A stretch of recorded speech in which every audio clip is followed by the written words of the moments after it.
Peace, world. What's going on? This is your man Wood. Getting in another sports and entertainment week's wash with Wood. Just kind of more of a lifestyle thing. We'll get into a couple of things. I wanted to make sure I was up and running real quick with the chat before I get into this week's lineup of topics. Let me. What's going on here? Hold on. Bear with me for a second. Just trying to make sure the right stuff is showing up on the screen in case anybody does happen to fall through. Sent out a couple of links to promote today's that I was going live. And, who knows who falls through. Probably my aunt again. But, almost ready. There we go. Just making sure the live chat, just in case anybody comes through and I can't see them. But let's get ready to go on and jump into this thing and get it over with. Where did I want to start?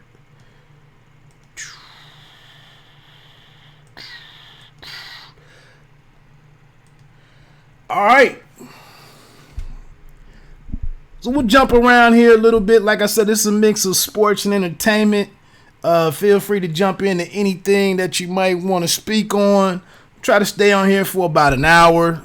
We'll see what happens. I got some grass, the rest of my yard to go out here and cut. Been working through a back issue here the last 5 weeks now, maybe 5.5. And had to get out there and cut the grass yesterday because I live on a corner.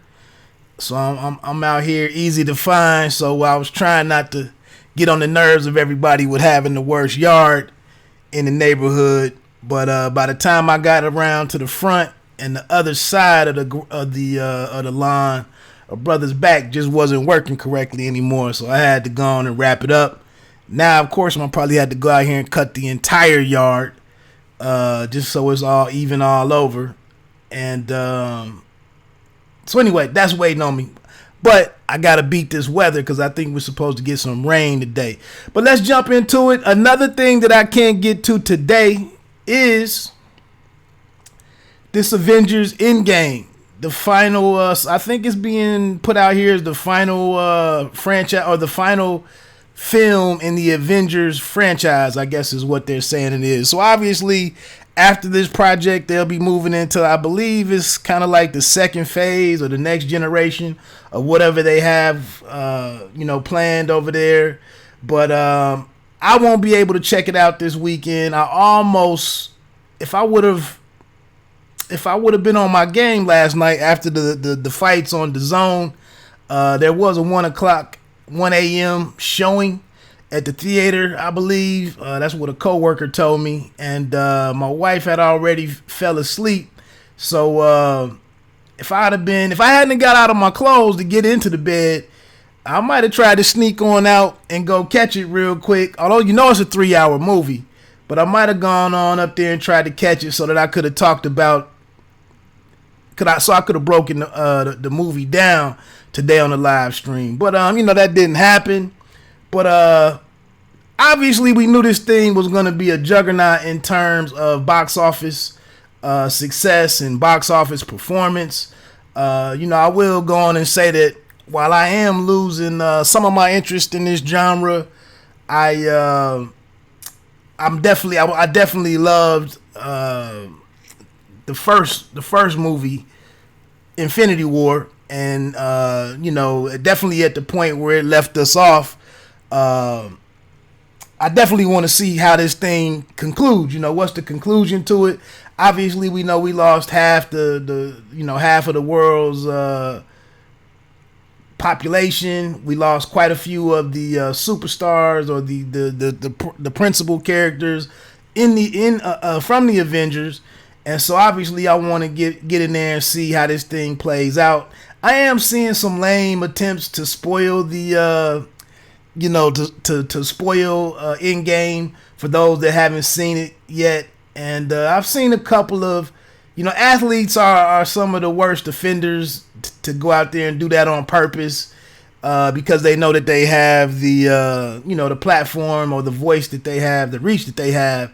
I can't remember the dude. I think it might have been an MMA guy last time that ruined. I think it was Infinity War. But anyway, just jumping into some of the numbers, really on a surface level. On Thursday night, which I believe they called the preview showing. The preview showing actually set a record of 60 million. The movie brought in 60 million on Thursday night. I believe the last one, the previous record was like 41 million. But so obviously it got off to a red hot start. Opening day projections by Disney were 140 million. The previous number one opening day, I believe that's opening day is considered Friday night. 119.1 million by The Force Awakens, or Star Wars The Force Awakens. Star Wars has like 3 or 4 of the top 4 or 5 titles in this opening day stuff. So Star Wars makes money, no doubt. Opening weekend is now being projected at 300 million. This is all coming off of Collider.com. And it's also available at other outlets. But yes, opening weekend is being projected at $300 million. Just for some context, Infinity War has the record right now at $257.7 million. And it's amazing how, just within a few years, it's crazy how these numbers change and exceed the previous record. I had a list, if I still had this list available, just to give you some context there. Am I still on there? I might. So yeah, top 10 opening days of all time. Like I said, Star Wars The Force Awakens at 119 million. Infinity War is at 106.3 million. Like I said, Star Wars The Last Jedi, $104.6 million. These are top 10 opening days of all time. Harry Potter at number 4, Harry Potter and the Deathly Hallows Part 2 comes in at 91 million. And then number 5, Avengers Age of Ultron. Ultron came in at 84 million, 84.4 million. So like I was just saying, look where we were from Age of Ultron at 84 million to number 2, Infinity War at 106 million. And then, the projections for Endgame being at 140 million. Black Panther is at number 9 with 75, almost 76 million. The Dark Knight Rises is coming in the 10th spot at almost $76 million. Marvel is dominating the top 10 opening days. What do they have? 1, 2, 3, 4. So they have 4 of the top 10. In terms of opening weekends, like I was saying with Star Wars, they have the number 2 and the number 3 spots with The Force Awakens again at 248 million. Star Wars The Last Jedi at 220 million. But yeah, then it gets into Marvel is doing very well in top opening weekends of all time as well. So I'll probably check it. I may check it out. I like to do it during the middle of the week, but the wife gets to say so on that. So who knows? I'll probably be in there, next weekend, be able to fall through and check it out. Like I said, I am pretty excited to, see how things get wrapped up from the. And I'm hearing all great things. I don't have a Rotten Tomatoes number on. I don't have that open on my screen, but I'm hearing that it's been handled well. I heard that it is,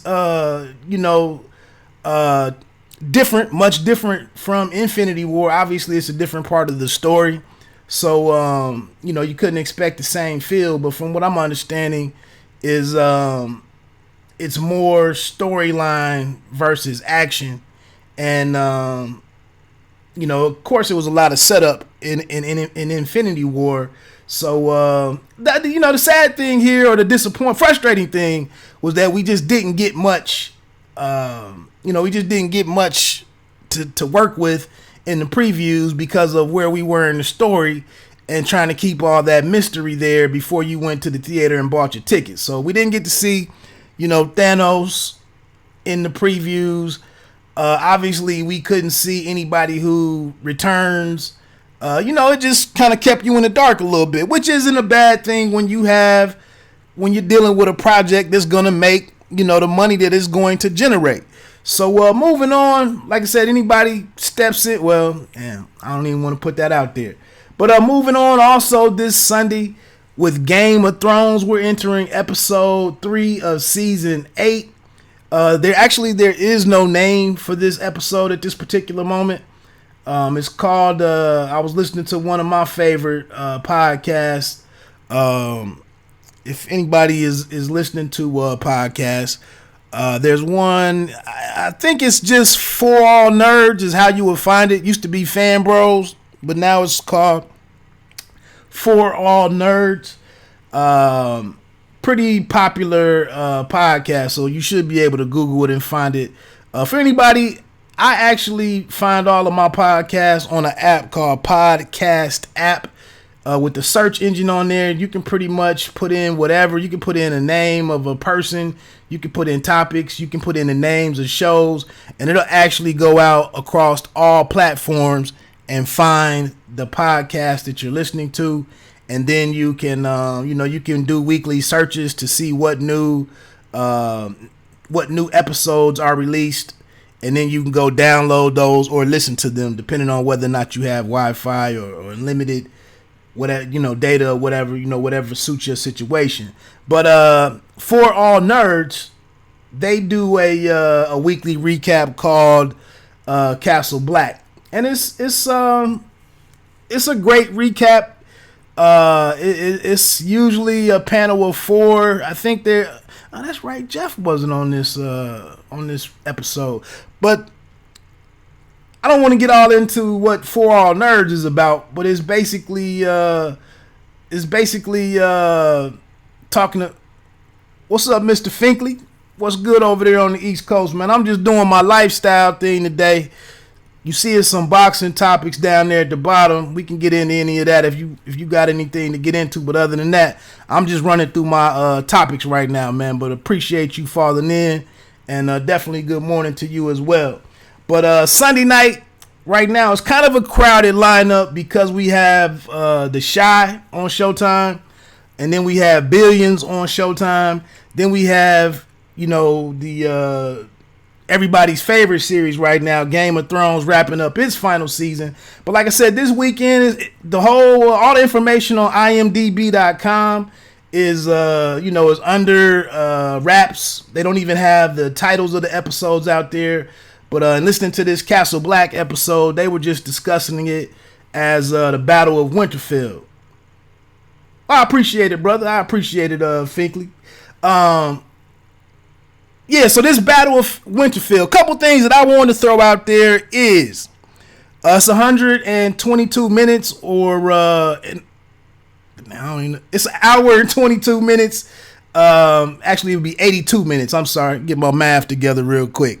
But it's an hour and 22 minutes, or long. So we're gonna get outside of that 60 minutes. The big question is, with the Army of the Dead and the Night King and everything being outside the walls of the of Winterfell, how long will the battle scene actually take place? There have been some different discussions about the first 2 episodes of the season being a little slow. Doing a lot of setup for all of the 2 battles that we expect to be this season, which, now that we know that Cersei did not send her army up to the north to help out, the expectation, I guess, is that we'll see this Battle of Winterfell with all of the houses that have joined together to fight the Army of the Dead. we'll see what happens with that tonight. And then I guess, to close out the final 3 episodes, whoever survives tonight, I guess will be facing Cersei and whatever army she has put together with what's going on over there. I'm not gonna sit here and try to as one person to bring this all together the way that they do on the Castle Black podcast that I was just talking about.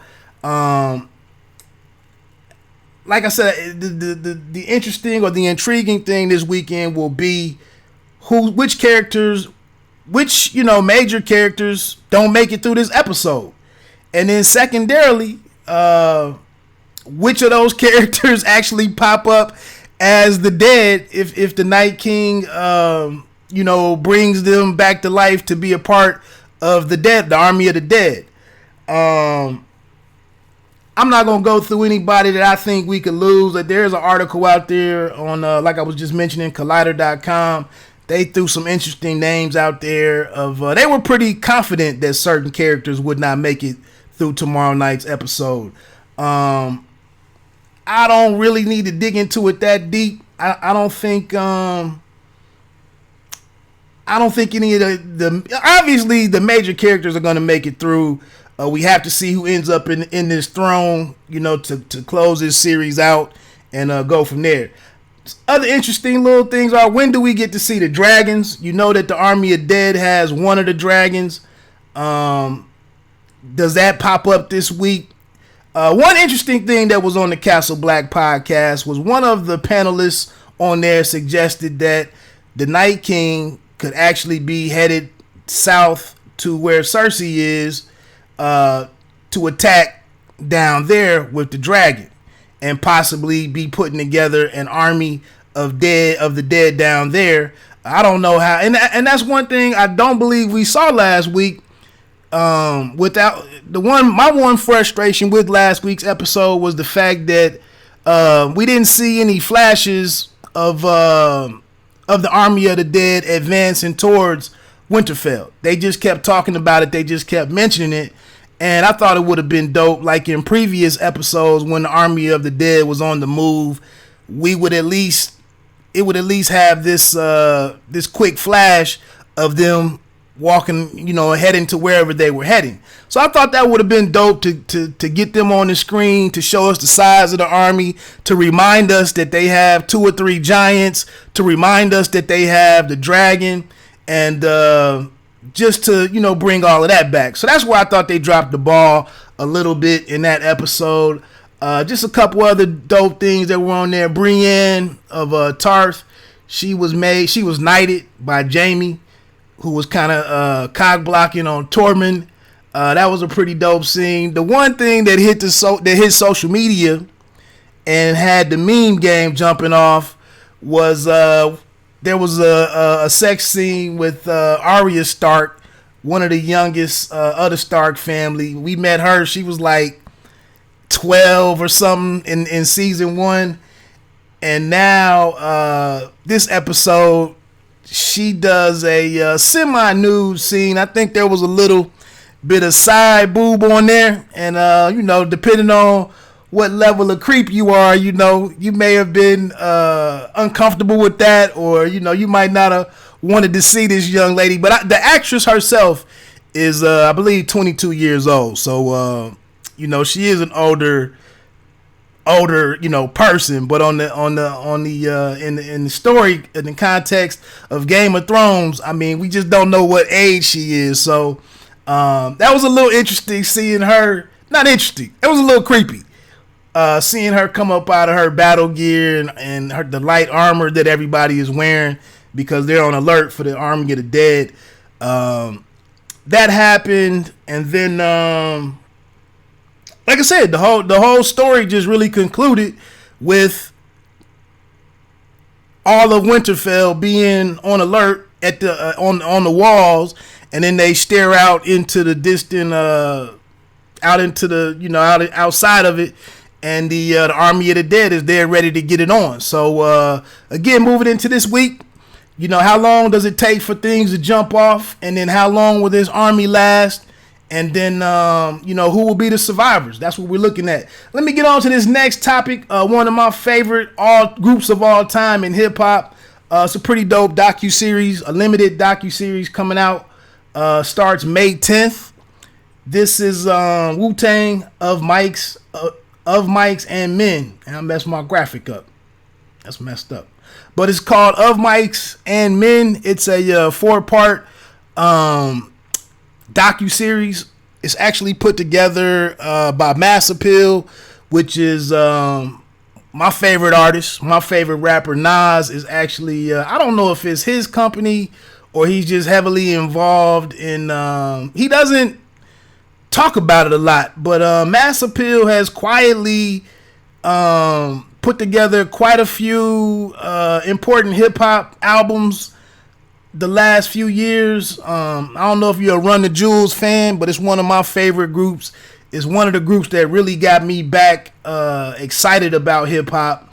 But Run the Jewels is one of the projects that they've been behind. I think that's probably the most well-known name. But Mass Appeal is like an online magazine. What else do they do?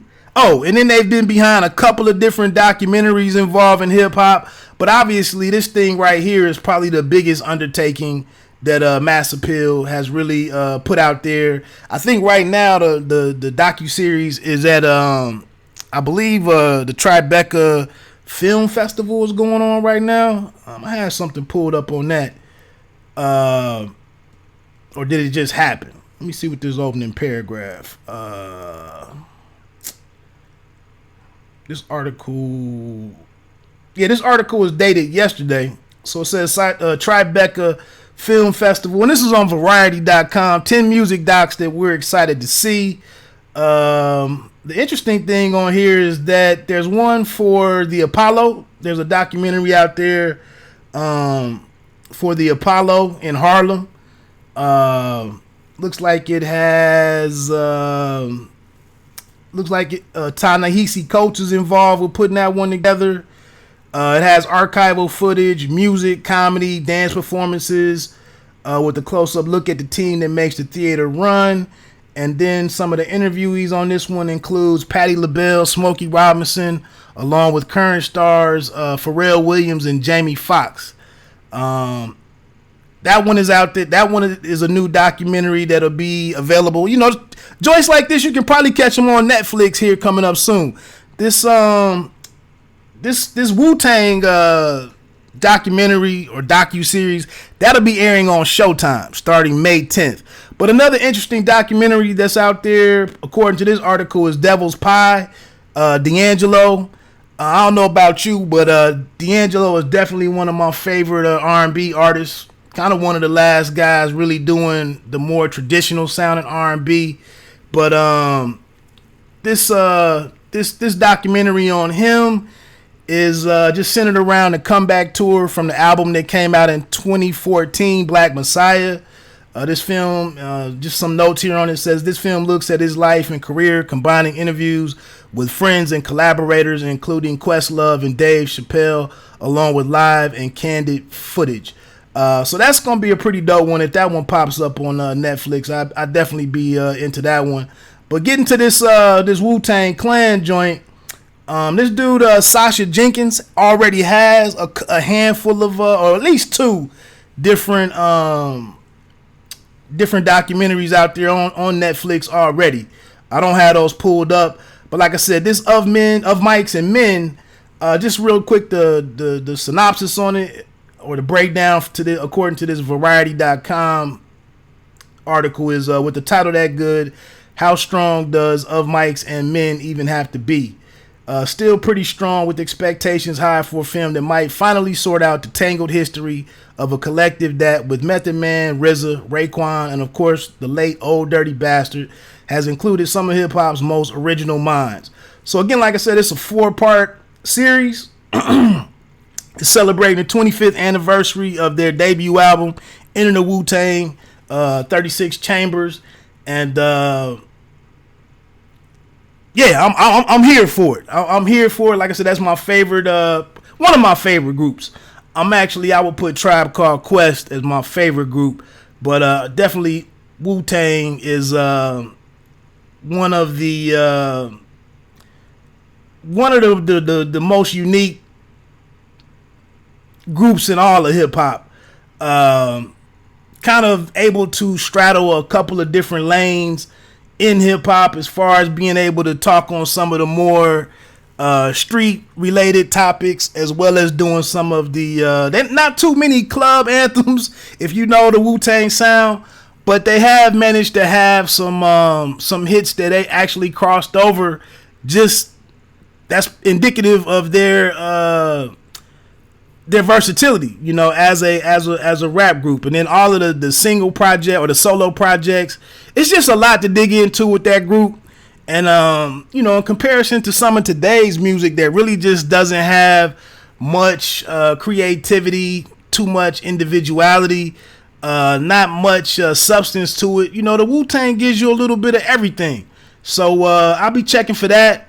Obviously, I have Showtime right now, but I'm using it more or less through the Showtime app. Like I said, I do the Billions recaps every weekend, which is a very dope series on there. The Shy is back on there right now, but Shameless is another Showtime series. I'm gonna watch that one after it's over because it's like 8 seasons to Shameless, and I need to go back and kind of start from the beginning on that one. But I don't watch Showtime a whole lot, and with boxing kind of not being too strong on Showtime right now, I just don't watch it that much. Obviously, tonight actually at 10 p.m., Showtime does have the Robert Easter Jr. and Bartholomew fight on there. I'll get into that as I close this live stream out. But other than that, I just really haven't been rocking with Showtime too tough.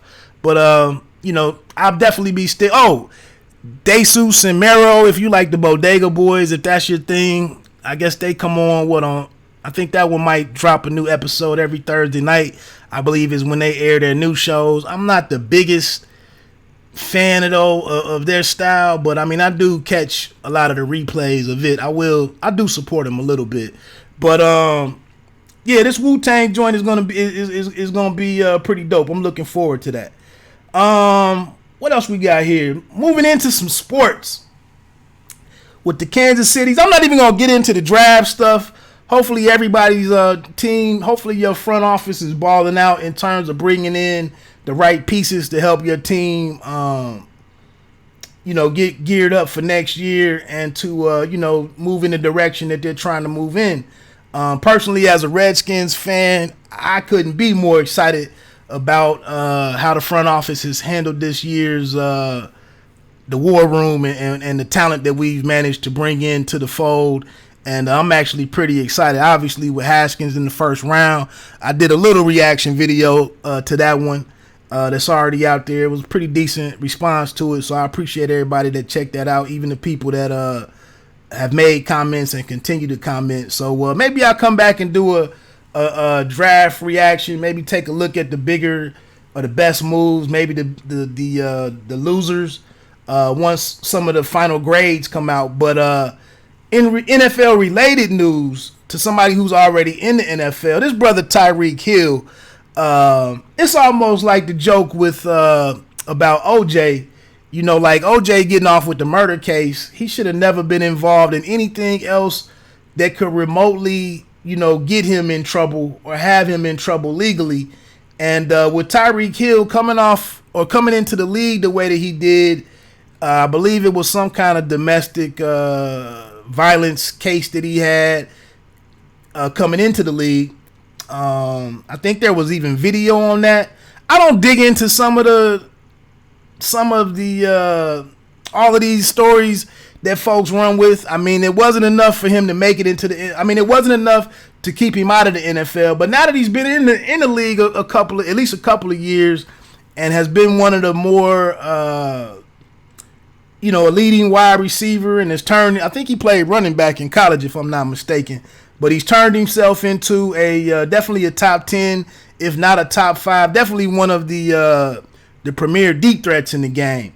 But to have that success going, and now I don't know if you've heard it or not, but it's available for you on ESPN.com. You can listen to the audio. It's a recorded conversation of him and his fiance, and they're discussing. She's questioning him of what's going on with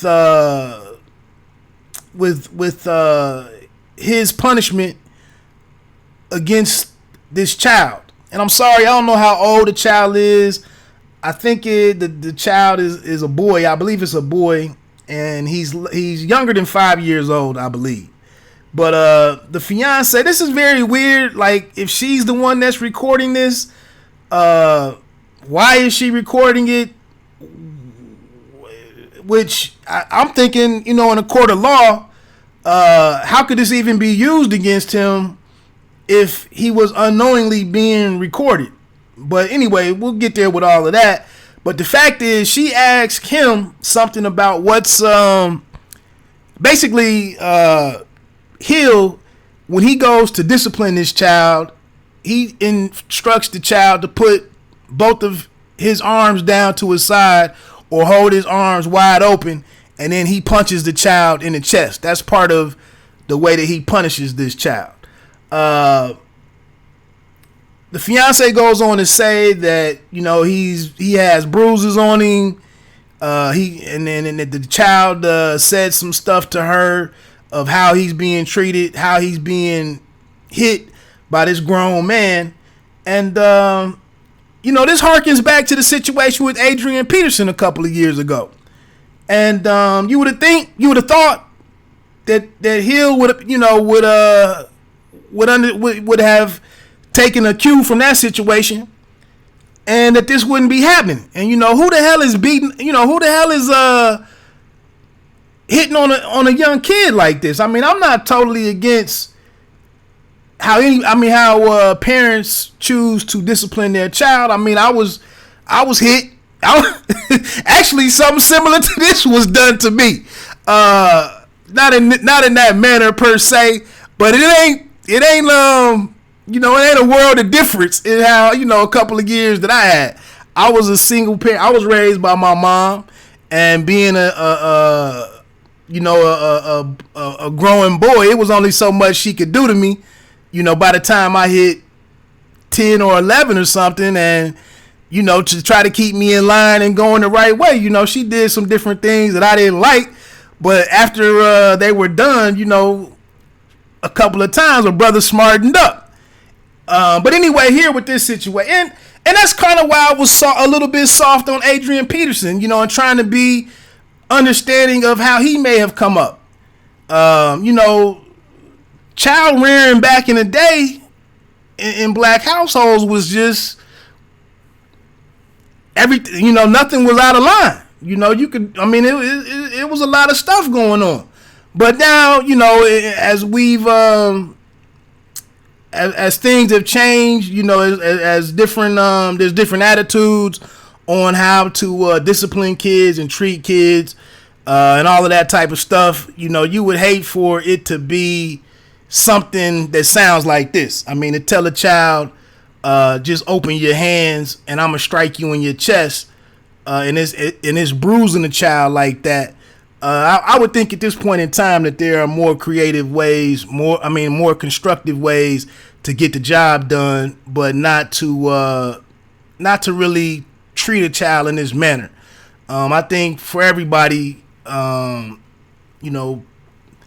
even if you are a child, there's certain treatment that you shouldn't be subjected to. And this is unfortunate, but now that it's out in the public, and obviously, reportedly the Chiefs already went in and picked a wide receiver with a similar skill set to Tyreek Hill, and it looks like he won't be allowed to participate in team activities. And who knows where this goes moving forward. Like I said, legally, this recording was made in a Dubai airport, I believe. I think there's an 11-minute recording.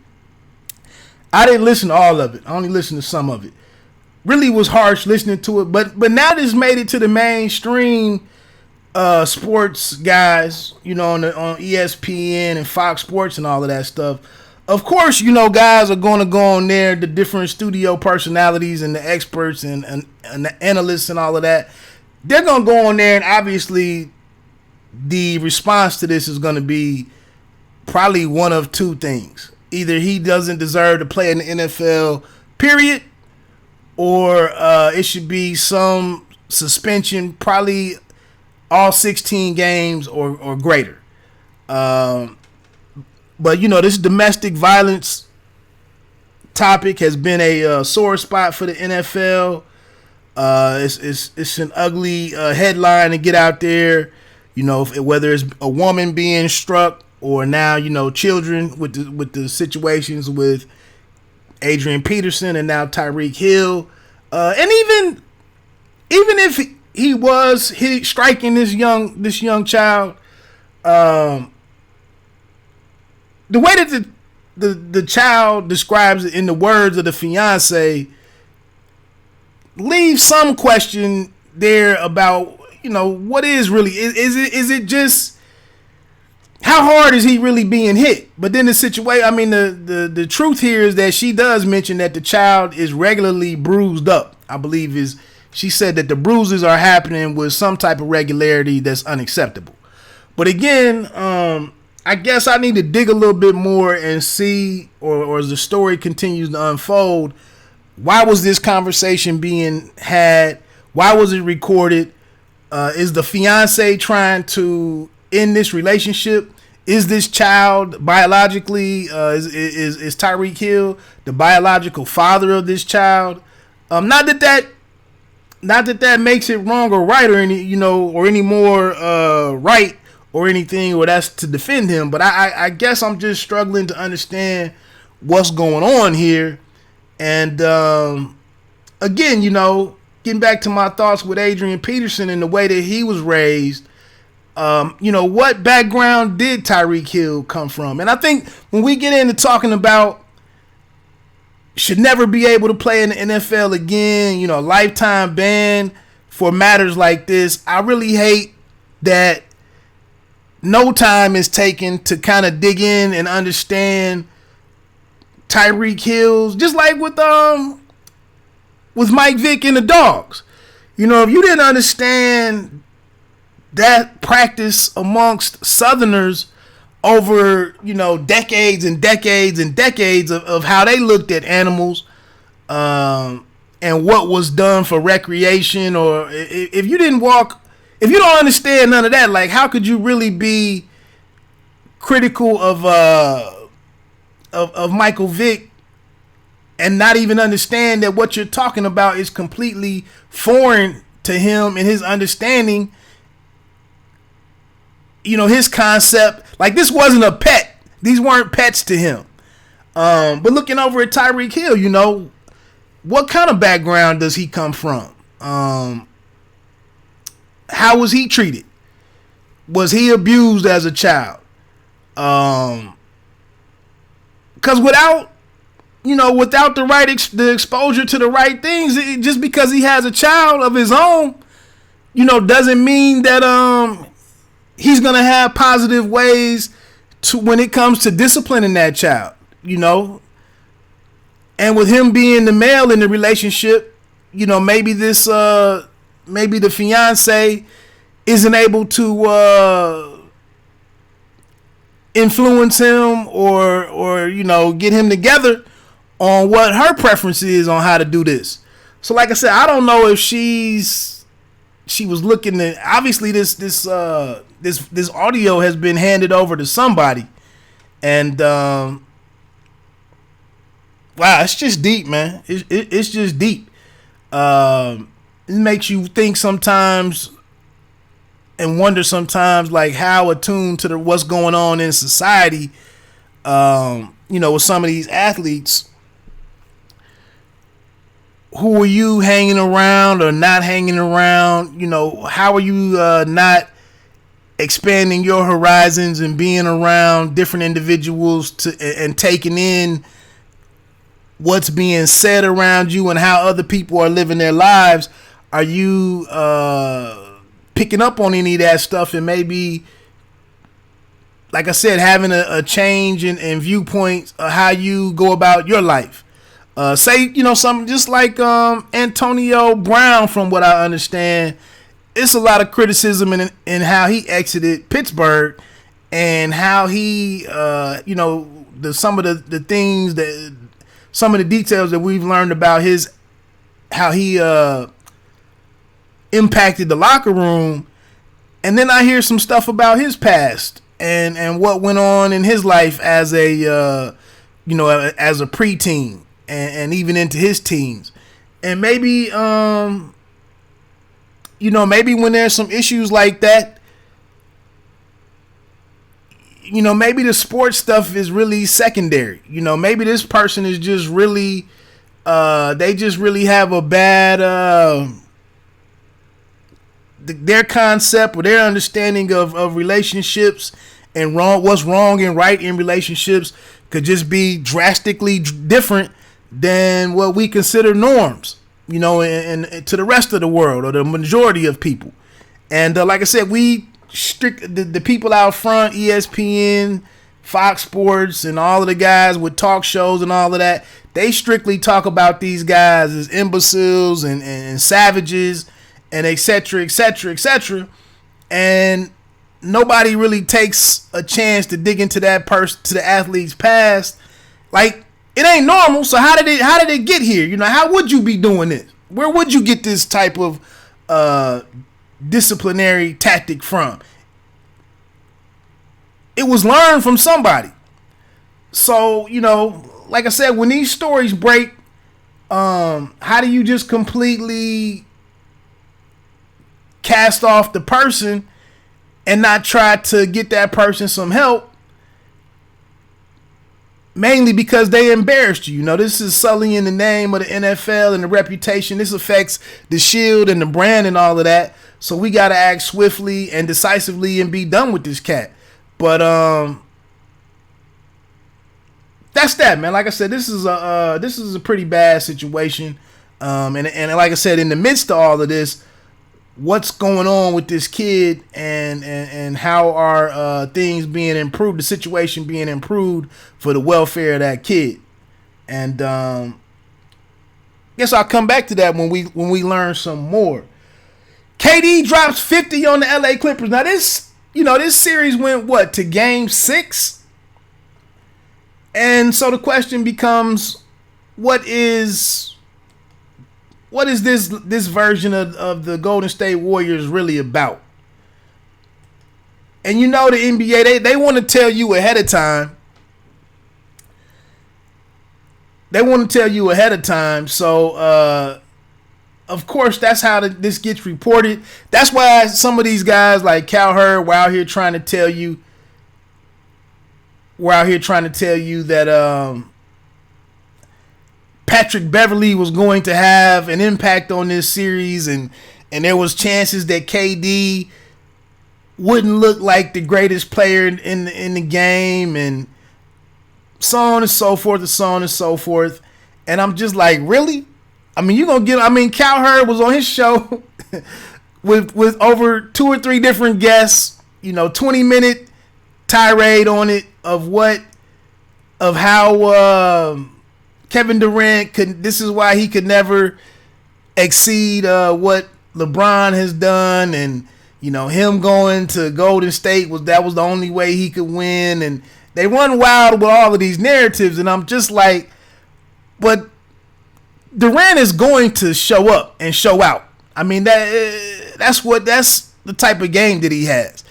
That one game where Beverly got under his skin and that he was ejected, that wasn't going to be a repeat thing.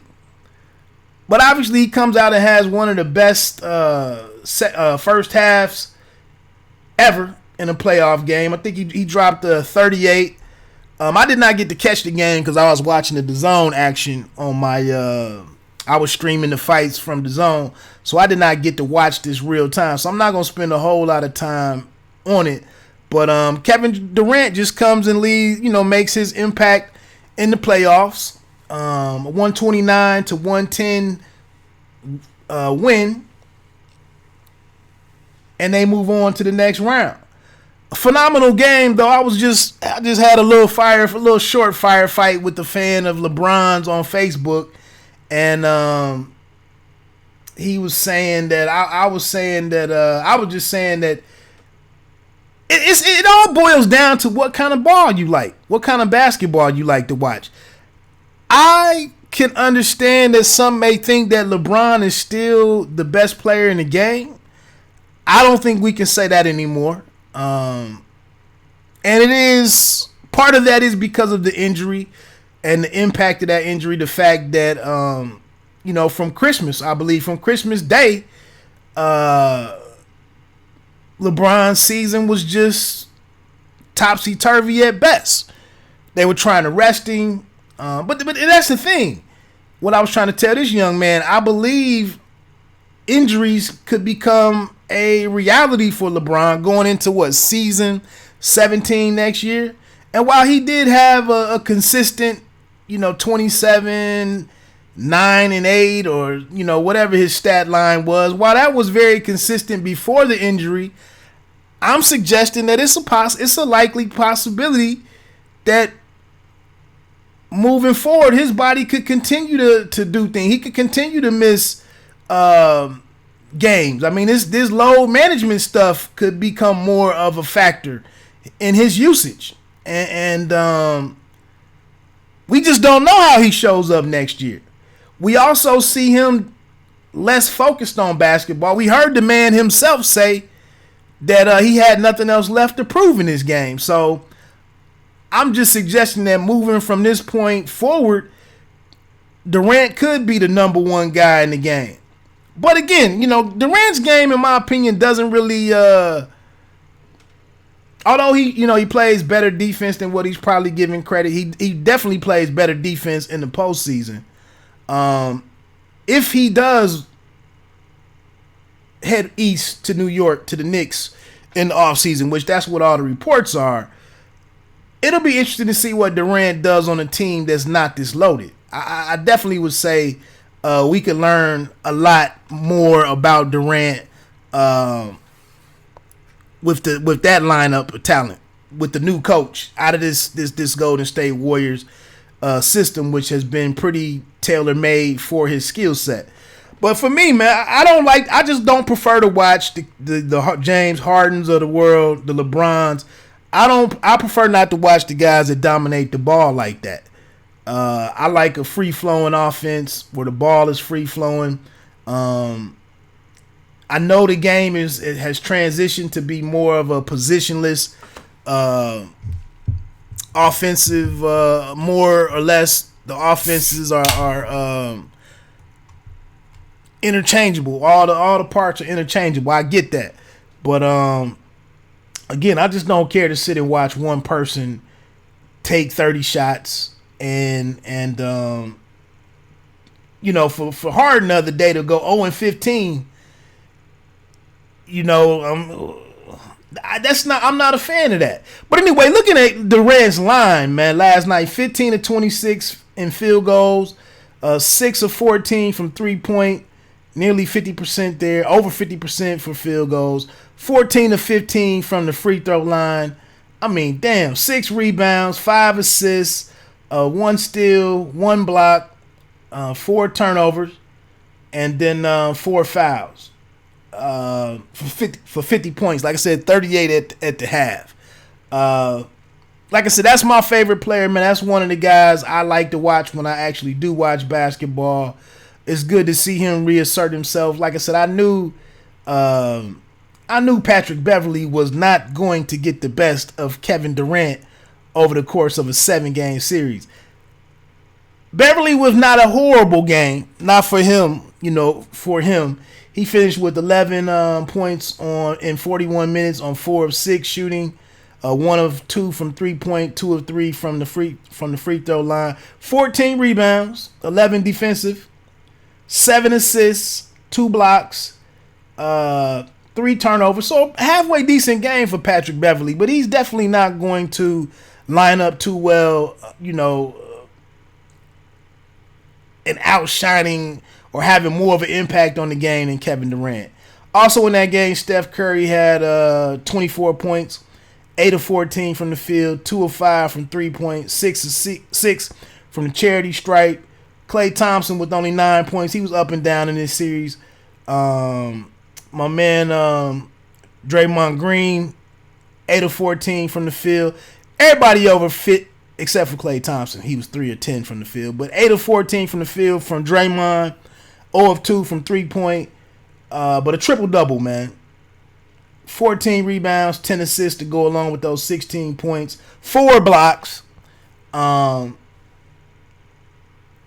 question became, is Golden State vulnerable, especially in light of Boogie Cousins falling out of the leaving the series with the injury.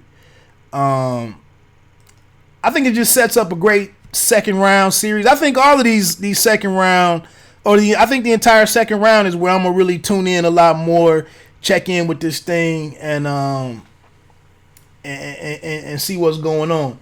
The opening round, and I just found that somebody, a person that I talk a lot of football with, but he's a hockey fan from out in Minnesota, mentioned that both of the number 1 seeds in the NHL got bounced in the first round. I've tuned into the NHL playoffs the last couple years and enjoyed most of it, most of what I've watched, even though I don't have a full understanding of the teams. Just tuning in at the end, but that's some hell of a parity right there for both of the number 1 seeds to be gone. But let's get into this. Let's get into this boxing, man. The Zone. Obviously, I've mentioned this on the Morning Wood videos. I've talked about this on the Bite Down Boxing podcast that you can check out at www.leftjaballnightboxing.com.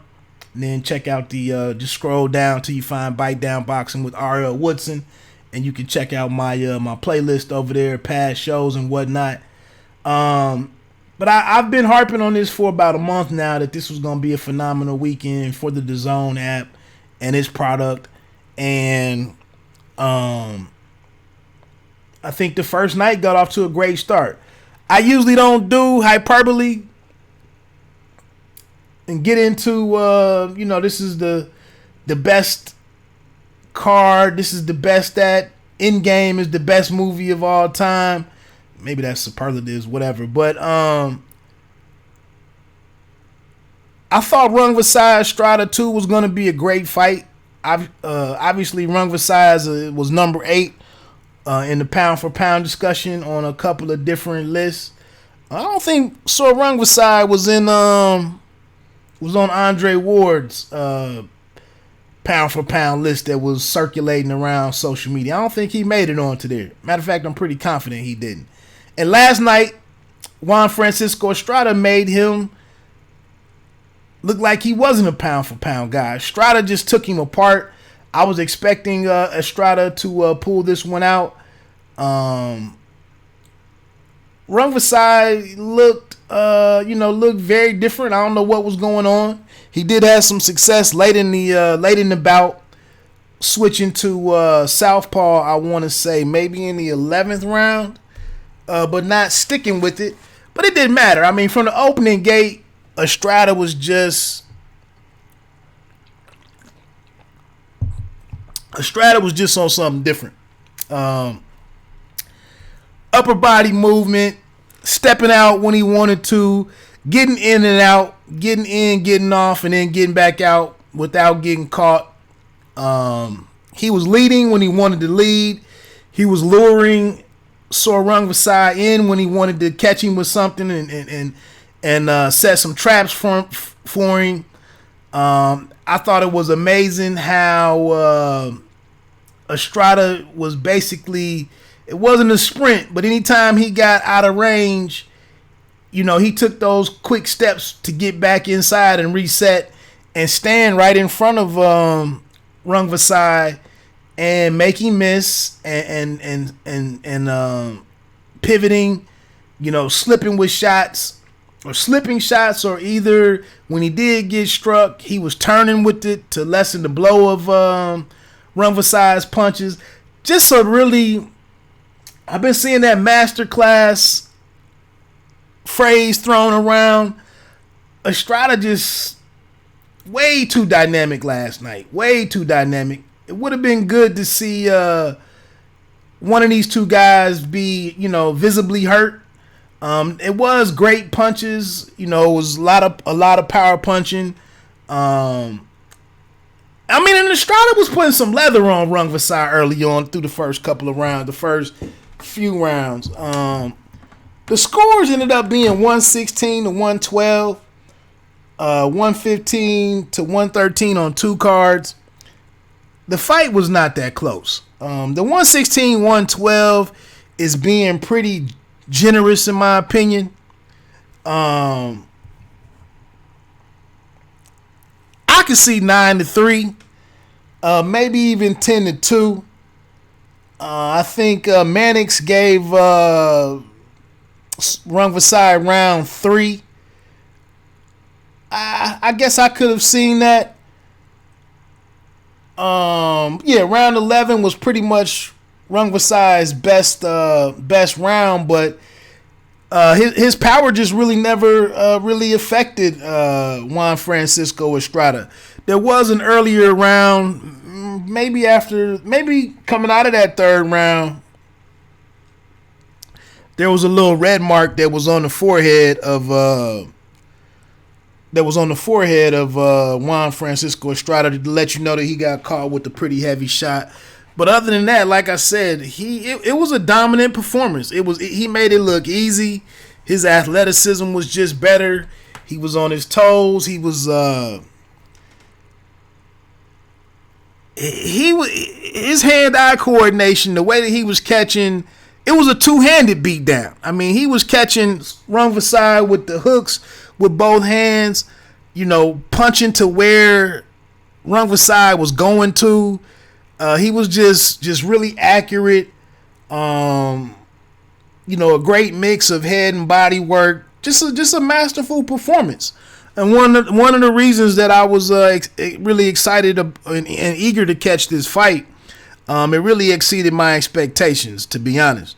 I didn't expect there was no feeling out period, which you would hope not to and expect not to be there in round 13. Estrada came right out and got to work. Over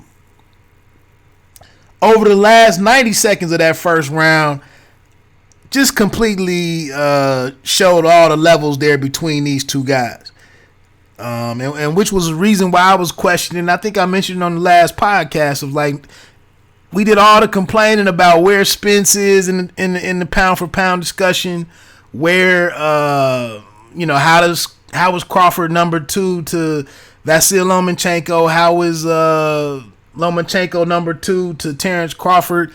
We do all those arguments, and then I'm like, right here at number 8, nobody says anything or is questioning anything about Rung Vasai, who we really didn't know the majority of his opponents. The major thing was that he defeated the guy who was briefly the number 1 once Floyd walked away and once Andre Ward walked away. One of those two guys. But I want to say once Floyd retired was I think Ward and Gonzalez, Chocolatito, both kind of went back and forth on that number 1. I still say that Chocolatito won that first fight. Obviously, Rung Vasai left no questions to be asked with the knockout in the rematch. But here in this rematch, he just didn't have much for Estrada. Estrada kept the action in the center ring all night.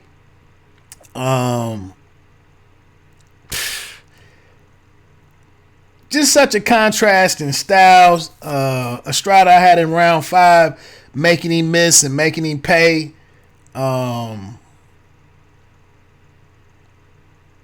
Getting off of slipping shots and getting right back, turning his defense into offense. Oh, and then there was a no-look overhand right in that 8th round, I believe. I think they showed the replay of it. Never really looked at saw Rung Vasai, but I think he had a good idea that he was center mass with him as he threw this shot. And he may have been ducking a Rung Vasai shot, but this was just beautiful in slow motion. That's just how on he was that night or last night. Finishing up, going into the 11th. The 10th and the 11th were better Rung Vasai rounds altogether. But in the 11th, the big question became, why is Estrada in there trading with a vaunted puncher like Rung Vasai? But that's the thing, man. He just took his shots all night, never backed up. And I mean, that's always one of the phenomenal sights in boxing, is when a fighter stands in against a fighter who's touted as being heavy-handed or a big puncher, high knockout ratio, all of those types of statistics that are indicative of a good puncher or a big puncher. And Ward standing in after being knocked down by Kovalev, Jacobs' response after being knocked down by Triple G, Canelo Alvarez walking down Triple G and coming forward against Triple G, knowing what his power is. All of those, when we see stuff like that, that's very interesting. That's high level boxing right there, and that's just a display of will. That I'm gonna stand in here and take this stuff, this power, and it's just not gonna bother me tonight. I mean, that's just a hell of a display that we rarely see in boxing. So again, I could see the 116, 112, but I probably would have been in favor of 117, 111. I didn't score the fight round by round. Like I said, I think the 10th and the 11th were probably the best Rung Vasai rounds. The 11th probably being a clear round for Rung Vasai, but other than that, it was Juan Francisco Estrada El Gallo's night. Just a great performance. The crowd was phenomenal too. The people that were in the building in the yellow and red supporting. From the outset, Rung Vasai's people were lit. I mean, they were excited. And then Estrada, being in Los Angeles with the heavy Mexican contingent. It was a phenomenal night for it to be, super flies or super flies, in there for it to be that. In the opener, the co-main, I'm sorry,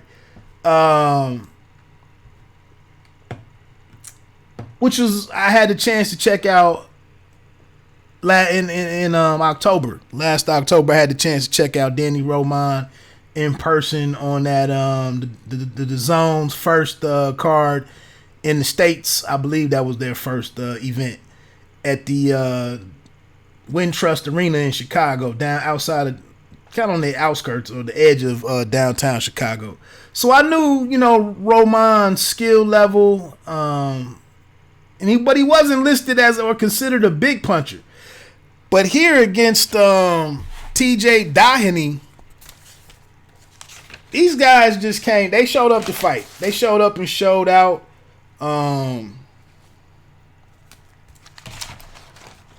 The final scores, 116, 110 for two judges, 113, 113. I kind of don't understand that card with two knockdowns coming from scored by Roman. 113. I could look at that later and understand it, but I don't know how I don't know how that judge got an even card out of that. I could go to BoxRec and see which judge that was, but Doheny, southpaw, kind of decent. Not really so much of a filling out round in the first, but TJ Doheny had a good sequence of punches to close the round. The second round, Dahani was outside a lot, circling around outside. Um, I did have that he scored the best combo in that round. And then shortly after that, a left hook by Roman scored the knockdown as Dahani was circling around outside along the ropes. And that was kind of Roman's best moments was when he made up his mind to go and went. And that was like I said, that was the first time where he came through with this left hook that really that hurt Donnie and sent him to the ground. Got the first knockdown. And that one was another excellent slow motion there. When you throw that overhand punch, I think it was a higher left hook. I don't know if it was so much overhand left, but it was a left hand. It was a left hook, but he was staring directly at Dahani's chest, kind of not giving away where the punch was going. I mean, it could have looked like he was reaching to go for the body, based on where his eyes were staring at. But he came up top on the left hand side and just rocked Dahani. Dahani bounced back pretty well in the third round. He was able to counter some. Roman had the height advantage, but Roman had the reach advantage. I think a 2-inch reach advantage. But when they went to and it looked like he was the taller guy, but honestly, when they were standing waiting for the decisions, both guys looked about the same height. And Roman fights with his head kind of tucked in his left shoulder, so maybe that's why he looked a little shorter than Dahani. But Dahani bounced back in rounds 4 and round 5.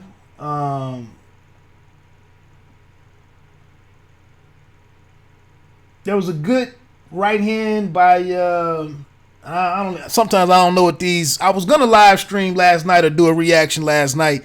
Didn't get around to it, so now I forgot what the hell these abbreviations that I wrote down meant. But Dahani did a lot of banging from like the 230 or 215 point throughout the rest of the. It was like a 20 second, 25, 30 second stretch in there where he was just banging with his left hand. He was banging Roman with his left hand. And then Roman came back and landed a great right hand at around the 10-second mark. So it was great back and forth that round. But that stretch right around the 2.5 minute mark or 2:15, somewhere in there, it was a good 25 to 35 second stretch where Dahani probably won that round. Had that he won the 5th round. But his eyes started showing some damage, despite the fact that we really hadn't seen many clean big shots from Roman since the knockdown back in round 2. But like I said, again, right here was where I noted that Roman was looking well when he decided to just go. Wasn't doing a whole lot behind a sharp jab. It wasn't wasn't really a stick. It wasn't that stick. And I think that's why Dahani had great success in some of these different rounds.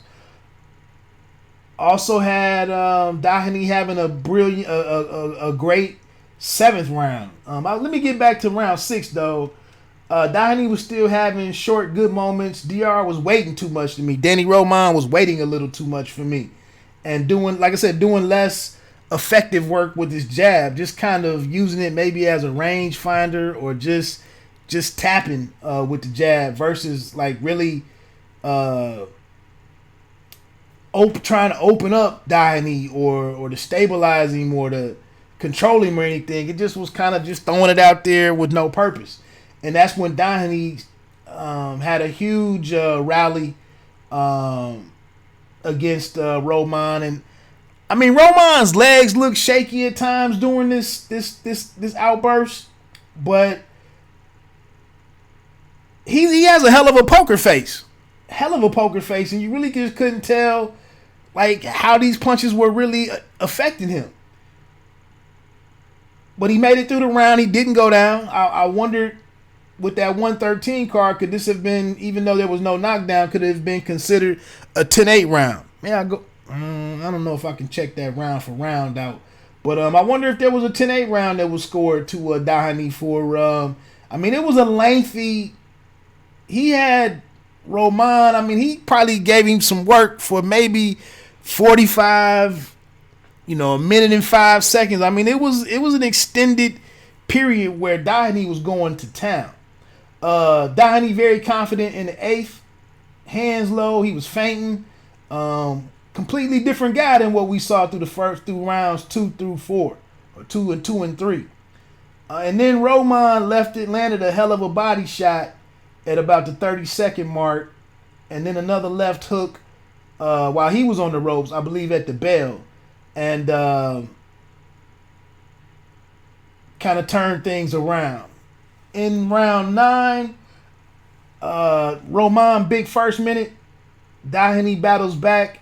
And then Roman landed a left hook at the 1 minute.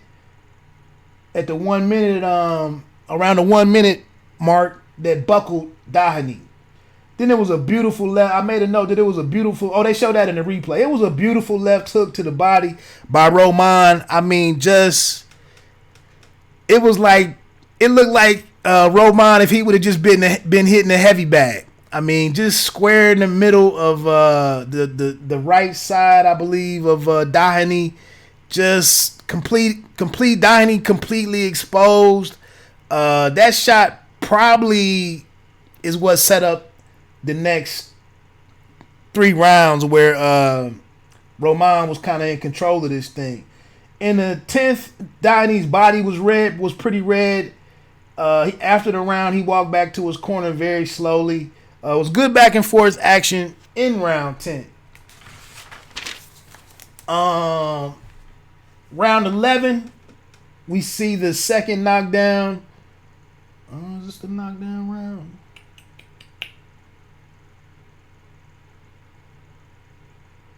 Yeah.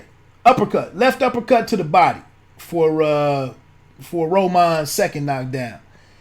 And at this point, it was a left jab that he touched. It was a left jab by Roman that he touched Dahani with, and it buckled Dahani.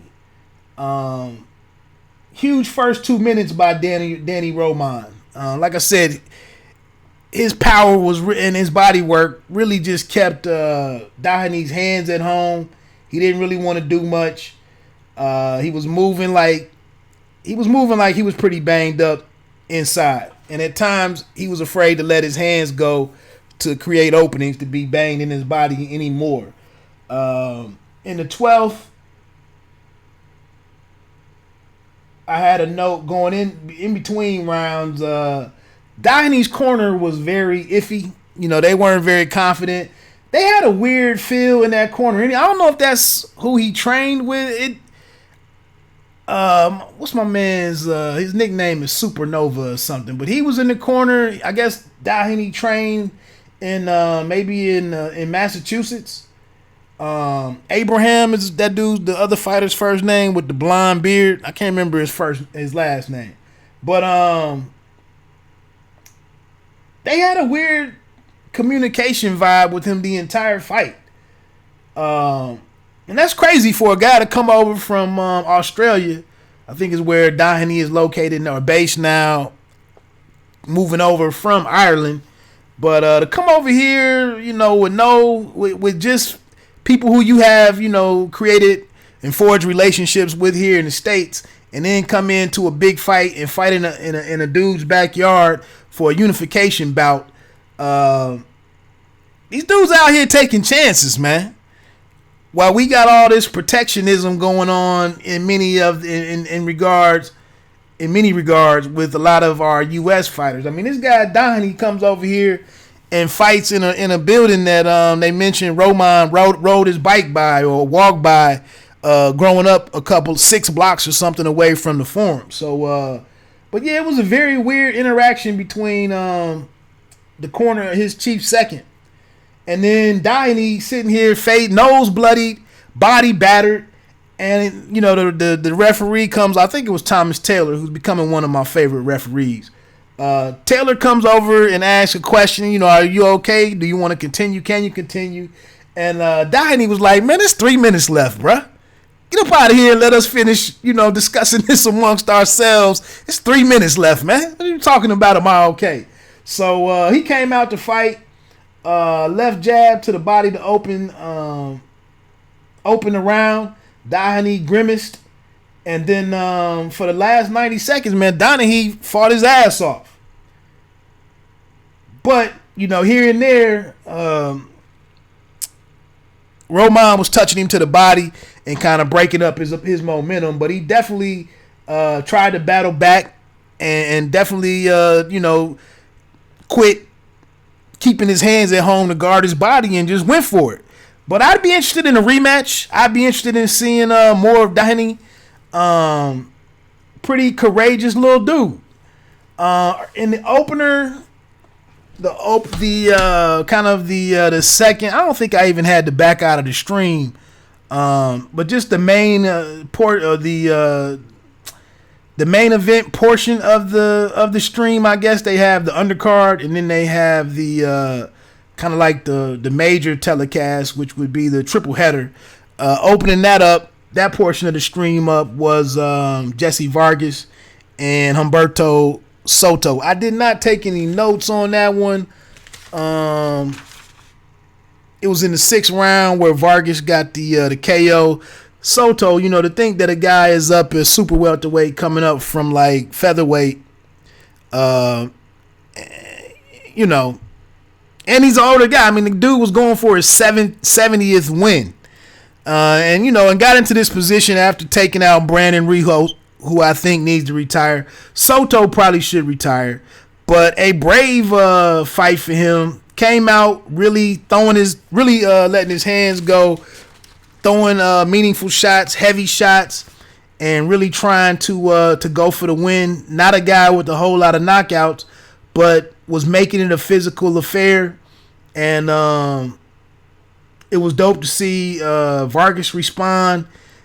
He displayed some patience in setting up what he wanted to do, and kind of countering off of the strategy that Soto came into the fight with.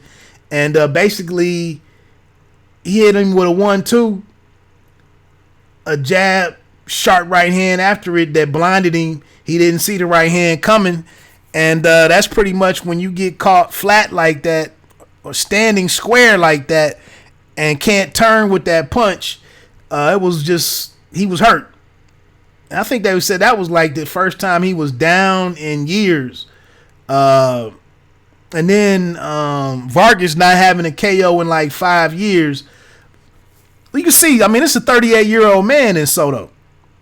Soto manages to get back up, beats the count, and then Vargas just goes to work on him, under control,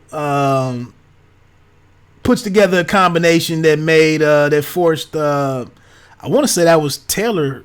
That might have been the other ref.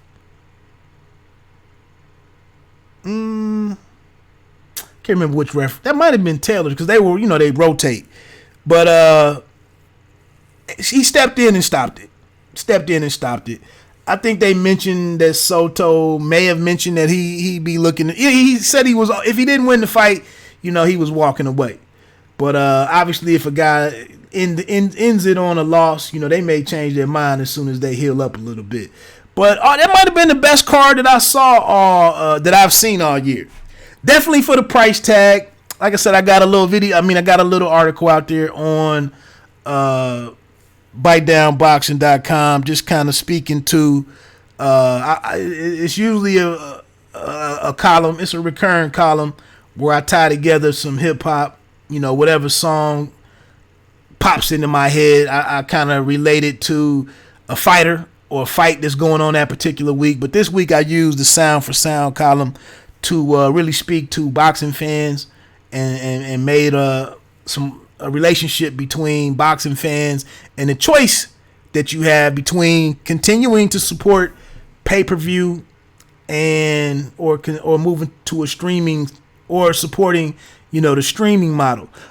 Quick note on that though, I did see where, I forget who tweeted it, but it was somebody in the know that it's not guaranteed that the Porter and Errol Spence Jr. fight that's being negotiated, it's not certain that one will go to pay-per-view. Whereas I believe, conversely, it looks like Pacquiao and Keith Thurman is likely to go to pay-per-view, if I'm reading that right. So check that out at the Sound for this week's Sound for Sound column up at bitedownboxing.com. The prelims to last night's fight. Pacheco, you could go check that. I think he took out a cat named Maldonado. That might have been in the first round. Pacheco is an interesting prospect that they have for the zone. One of the fighters that they hope to groom and see what he can do. The major interest here in the prelims was super middleweight Anthony Sims Jr. facing, I think this was his first official fight, or the first fight that he really made the 168 weight limit to go down there, moving down from light heavyweight.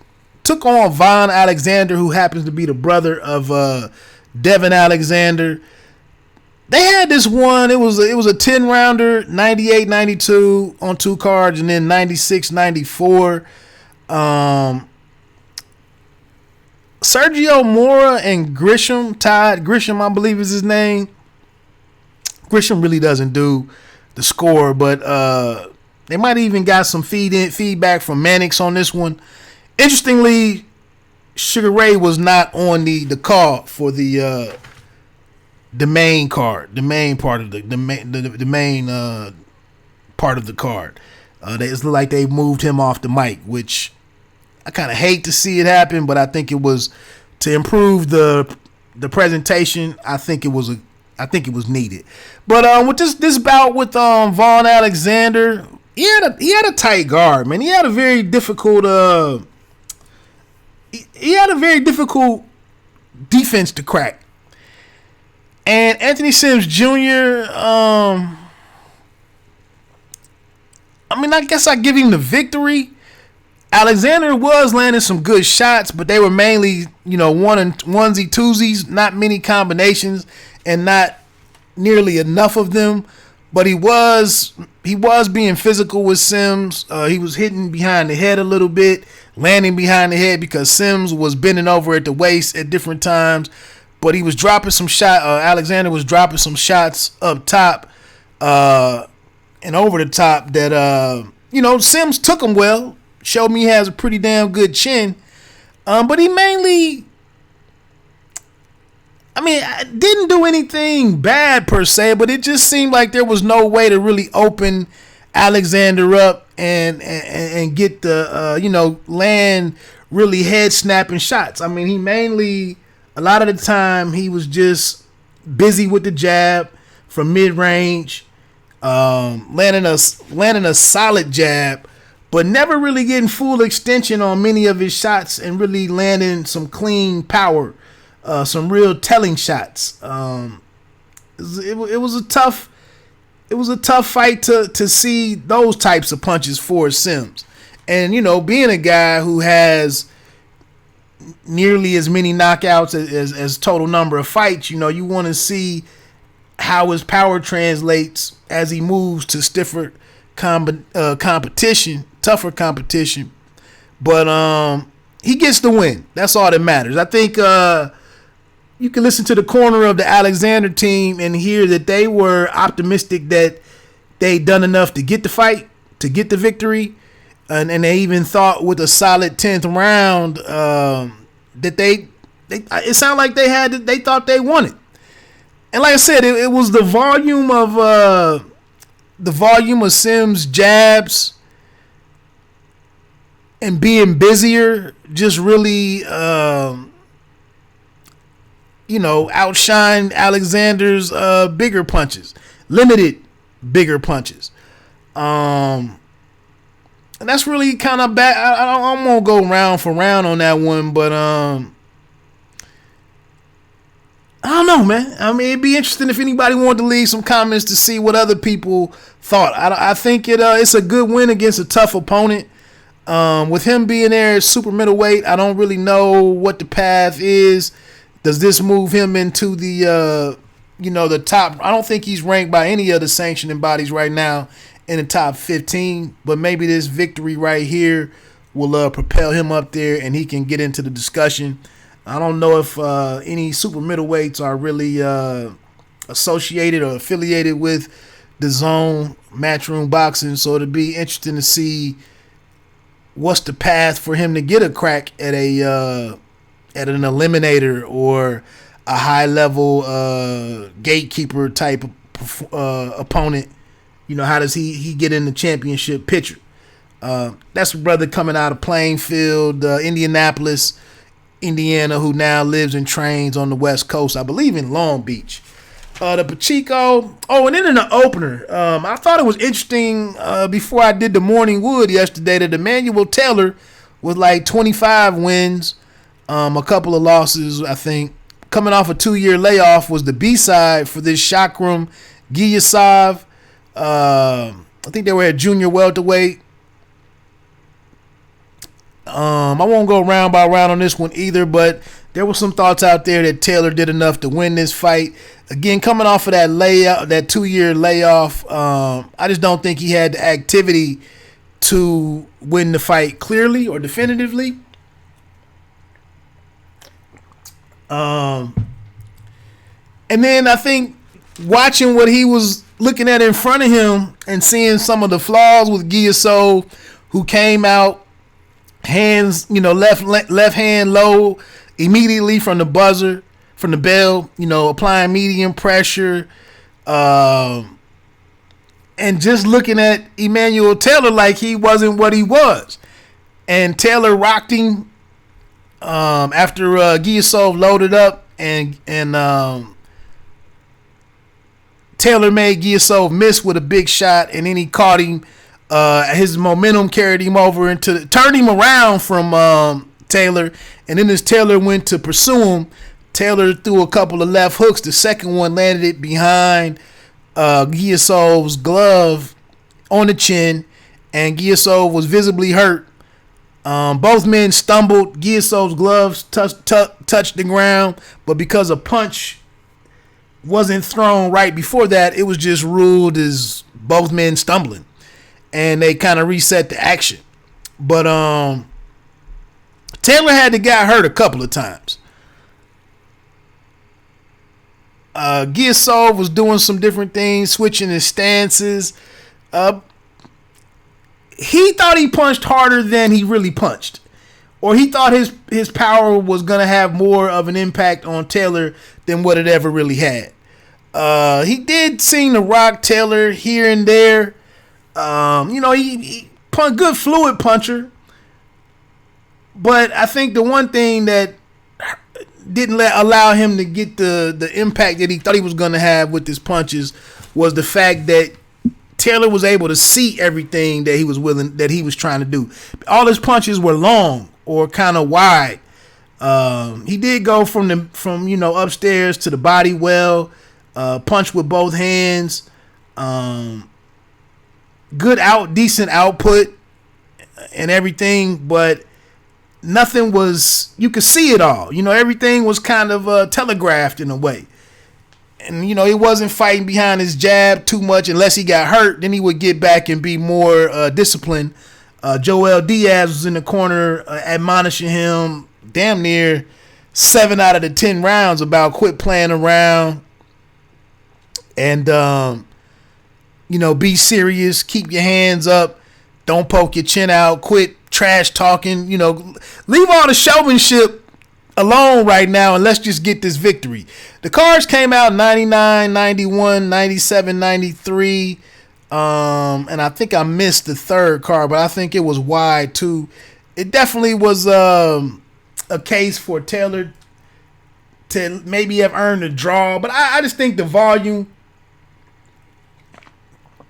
Taylor fought a really economical fight because he could stay short and straight inside of the work that Giasov was doing, and he was hurting.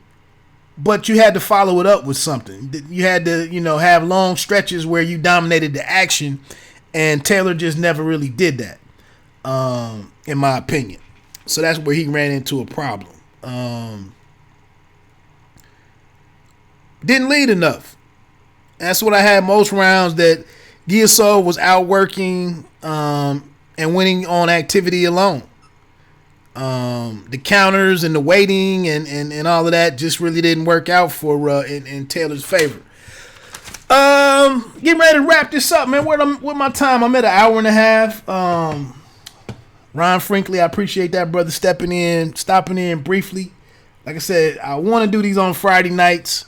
Saturday morning might not seem like it might not be the livest moment of the day to try to get in here. But finishing this up, obviously check out tonight's action on Back on the Zone. I won't even go into my whole spiel about the value and looking at this in comparison to the cost of the pay-per-views, the 3 that we've had this year. To each his own on how you want to spend your money. But this is a good little stretch of the calendar for the Zone, so I'm looking forward to checking all the action tonight. No Zolani Tete going up against Nanito Donaire. Stefan Young steps in for the injured Tete. Excuse me. But Pro Grace and Relic will be a great damn fight. It would be a good fight. Could end in a knockout. It'll be interesting to see what Pro Grace does with Relic's volume and solid puncher. Relic is a damn good fighter. Already mentioned. I guess I didn't put the Easter Junior information on here. Pretty turned up at the weigh-in yesterday for those two guys. Both of these guys, Barthélemy probably in a worse situation, not being able to lose whatsoever, and he is a stronger fighter down here at lightweight. Easter Junior looking to reestablish himself. Plenty of action right there now amongst the best at 135. So I'm sure a win by Easter Junior,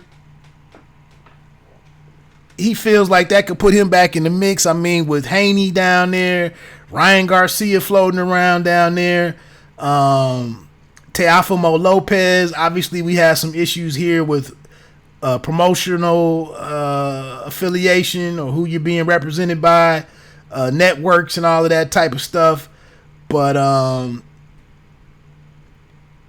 Bunny might be a guy that can move around a little bit based on what his contractual obligations are. But this is a Showtime fight. Victor Postol is a part of that card. Did I still have that open? Hadn't seen Postol around lately. Who else was on? It was somebody else on that card. Victor Post. Oh, F.A. Ajagba against Michael Valish. The big thing here is that and then if I had more time, I was gonna speak on this. But Robert Easter Sr. is back in the main as the chief second for Robert Easter Jr. And I had a bigger thought on that. I might just say that and do a separate video for that. Just some thoughts on that. Speaking of trainers with Abel Sanchez and Triple G splitting, like when we see some of these moves by fighters and they start changing up the team and swapping out parts, I was gonna give some commentary on what that meant to me. But Rancis Barthélemy, I'm pulling for the home state kid in Easter Junior, but I expected to be some real fireworks. Easter, that's enough. Also, I wanted to mention the Easter Junior and Barthélemy gets going at 10 Eastern, 10 p.m. Eastern, 7 p.m. Pacific time. Also, at 3 o'clock is ESPN Plus some action headlined by heavyweight Dubois versus Larte. Check that out. That's why I said I'm gonna go out here try to get this yard knocked out real quick. And then also another thing I wanted to note before I make my little closing comment here with Anthony Joshua. Interesting that in Flint, back in Michigan, they'll actually be holding a celebration for Claressa Shields and her recent accomplishment of becoming the undisputed middleweight champion of the world after defeating Christina Hammer, almost a 9-year champion, and unified champion for part of that. But on April 13th, damn near sweeping the fight, Shields will be honored at Burston Fieldhouse. Doors open at 3 o'clock. Start time is 6 p.m. I guess maybe the city, some different city officials will be recognizing her for everything that she's accomplished in such a short time. That's kind of dope.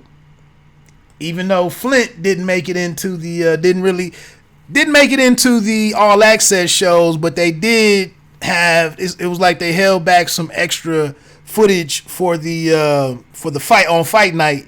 They kind of showed the Flint story then on the broadcast. So I wasn't completely off that they would spend some time on that, but they definitely didn't do it in the 2 episodes that they had for that.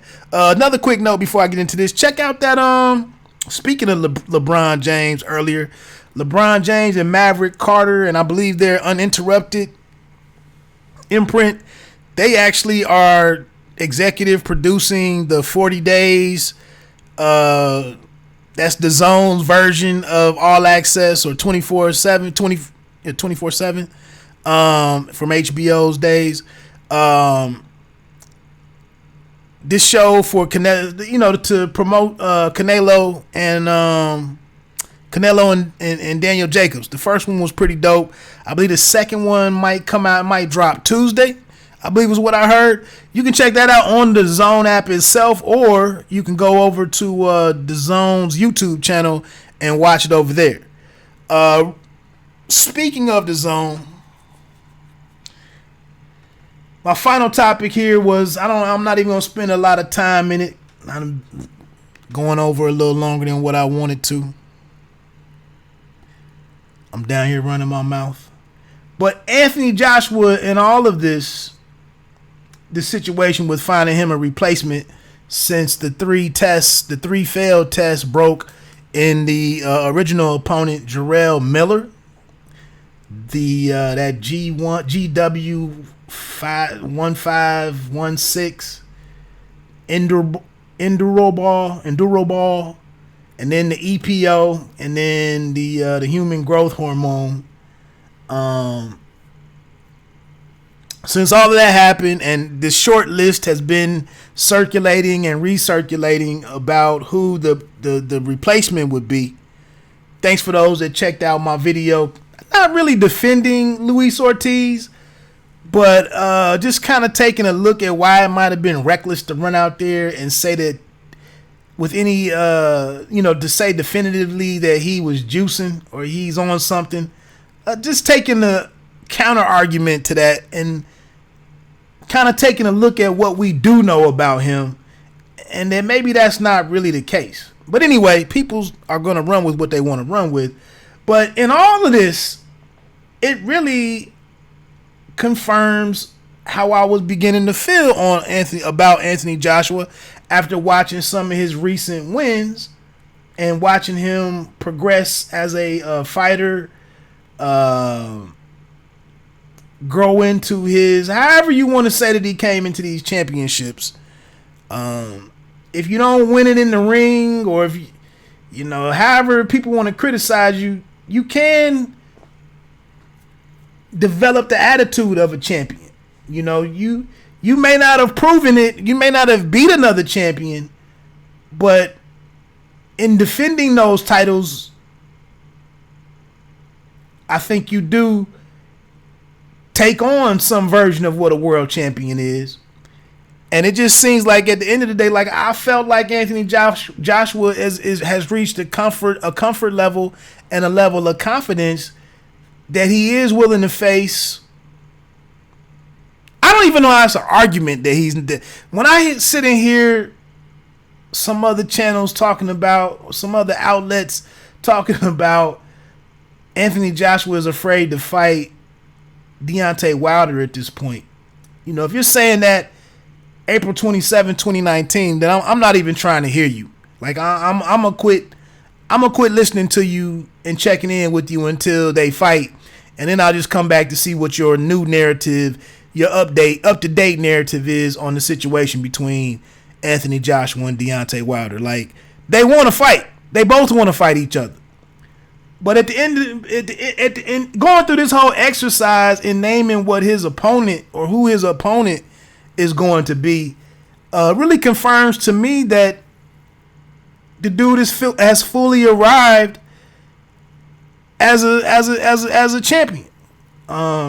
You can say that he hasn't beaten a champion yet to become a champion, but that doesn't mean that he isn't carrying himself like a champion. And I think for the situation to linger out here with whether or not Luis Ortiz could be the opponent or not, I think for it to go now into its second week, and now that we know more about the offer that was made to Luis Ortiz, like Anthony Joshua literally had no problem with facing Luis Ortiz if that's what they decided to put in, if the deal could be worked out. So I don't know when we get the big fight, Miller, situation, tearing down the fight that we had, I thought was horrible in terms of trying to get an idea of where Anthony Joshua really is. It didn't help the matter. Like I said, Ortiz was a decent, would have been a great test. So that I'm just looking for a mutual opponent. I'm just looking for a mutual opponent between these two guys. Since I can't get the fight, at least if I have the receipts from a mutual opponent, I can speculate how I want to after I see that. So I'm excited about Brazil, Faye going in against Wilder. Although I think Brazil is a bit of a different cat now versus the one that lost to Anthony Joshua. I think he's improved in a couple different ways. I think his confidence has improved, and his mettle has been is in a better situation than where it may have been going against that first fight. That's another thing. Like I don't see anybody sitting here saying that Brazil is afraid of Wilder. Again, I'm not checking. I'm not listening to nothing else you have to say. Like how some of this stuff, there's no logic behind any of it. But again, Anthony Joshua, like I said, really to be everything that's laid out before him, to have this monster fight out there with Wilder out there, hanging out in the distant future with the money that could be made off of that.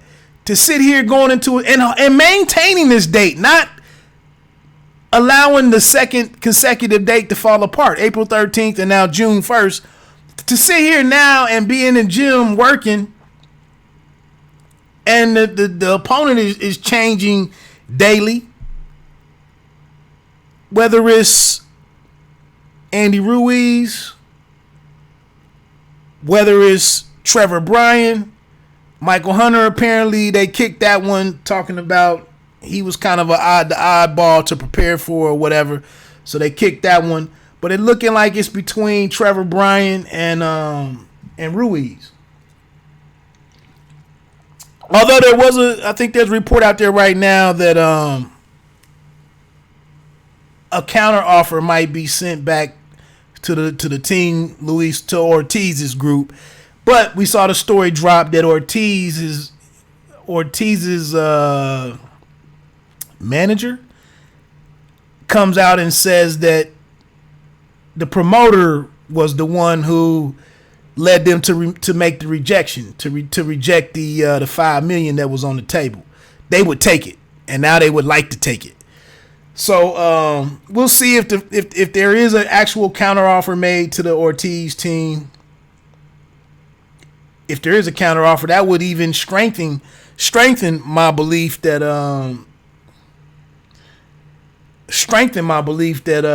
Anthony Joshua prefers Luis Ortiz.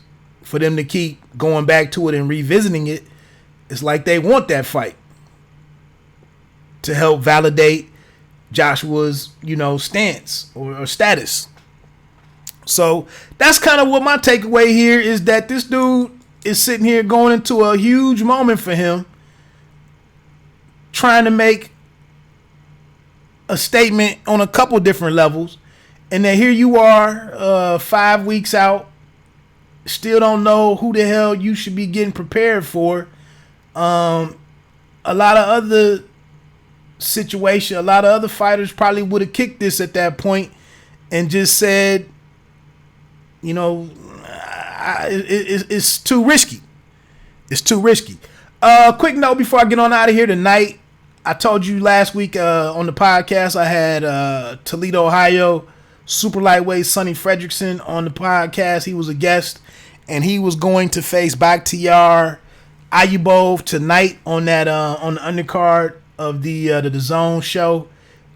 Two things. One, they announced that he's agreed to a promotional deal with Ludabella, and then secondly, with him supposed to face Ayubov, Ayubov did not make weight. He could only get down to 142, had 2 hours to lose that, came back 2.5 or 2 hours later and weighed 143 point something. And again, here's a guy in a pivotal moment in his career, and he's going to face some last minute opponent. Who knows who this guy is? Is it some nobody who poses no threat? Or is it a guy who has some type of liveliness to him that could, derail what Fredrickson is trying to do with his career? So, obviously, a guy like a prospect, you have less say so. Although he is the A side on the A side of the card, but he really can't turn this thing down. A lot of times when you're still trying to go someplace, you got to take whatever comes your way. And conversely, at this particular time, Anthony Joshua and Eddie Hearn could take their ball and go home, and nobody could really complain about it based on how we got here, the circumstances surrounding how we got here. I thought there was one last thing that I just touched on that I could have said something else. That's about it, man. The video will be out here, obviously. I do appreciate my man Ronald Finkley for checking in with a couple of comments in the chat. One other person seemed to jump on there for a couple of seconds. Like I said, I don't know if I'm going to be doing Friday night or Saturday morning. This definitely isn't a ringing endorsement for Saturday morning. Folks are out starting to enjoy some of this springtime weather or whatever. And this might not be the ideal time to try to holler at folks. But anyway, let me get on out of here. I know what that last point was that I just thought about. It might have been boxing related. Something that just popped up. Anyway, let me get on out of here, man. As per usual, you don't have to be great to start, but you got to start to be great. Have a great weekend and enjoy the fights tonight.